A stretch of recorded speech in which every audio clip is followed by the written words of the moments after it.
ทีป๋าทองเพชรแสงทองจากโน่นมหาชนะชัยก็มาไกลนะเนี่ยยโสธร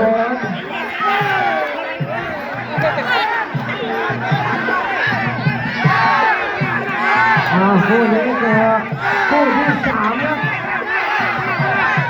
เพชรดอนกลางวันเดอร์เขียว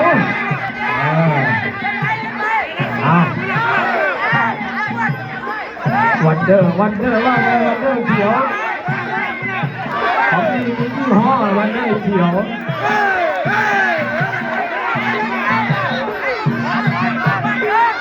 ผู้ก้าวให้เป็นเจ้าเสือดำนะครับเจ้าเสือดำกับซุปเปอร์บาสนะครับผู้ก้าว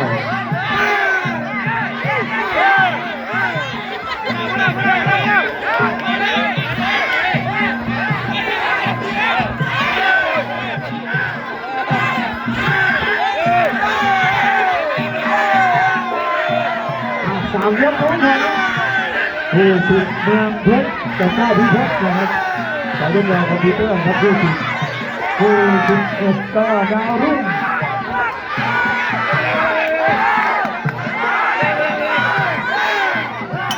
ผู้ใดพร้อมเราก็ต้องขึ้นไม่ได้ดาวรุ่งกับเพชรยังไม่พร้อมก็ไม่ขึ้นเอาผู้ไหนที่พร้อมขึ้นเราไม่รอแล้วนะมวยแบบนี้เราไม่รอท่านไหนจะบอกไม่พร้อมก็ไม่เป็นไรไงผู้ต่อไปที่พร้อมก็ขึ้นเลยคนจ่ายนวมก็จ่ายผู้ที่พร้อมเลยครับขนาดผลห้ามผลตกมันก็สมยังต้องพร้อมเลยมาวินกับผู้ใหญ่แหลมมาวินกับพี่ทองวันนี้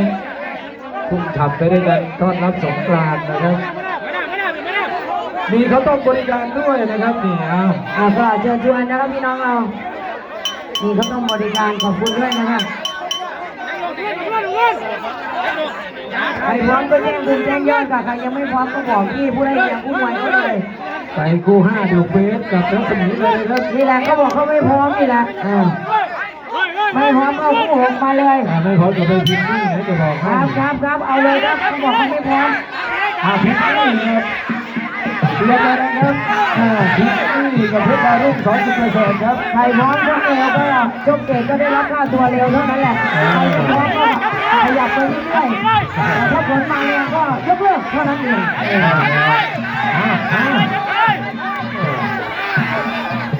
คนเดียวดีครับเขาใช้งานทำทำที่ต่อครับสู้กันไปครับยกที่2ว่ากัน3 ยกครับนี่ของอาวุธลานวัดแก้ใหม่วันนี้เป็นไปได้ที่น้องชายมวยถ้าไม่มีผลนิ่งสนามไปแล้ว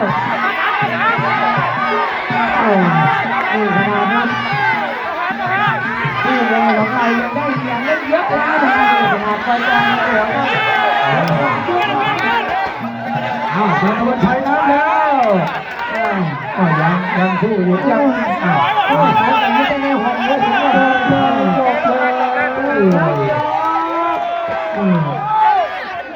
มาครับคู่ 5ไม่พร้อมเอาคู่ 6มาครับเอาคู่ที่พร้อมเลยครับคุณอย่าไม่ออกครับเร็วผิดนี่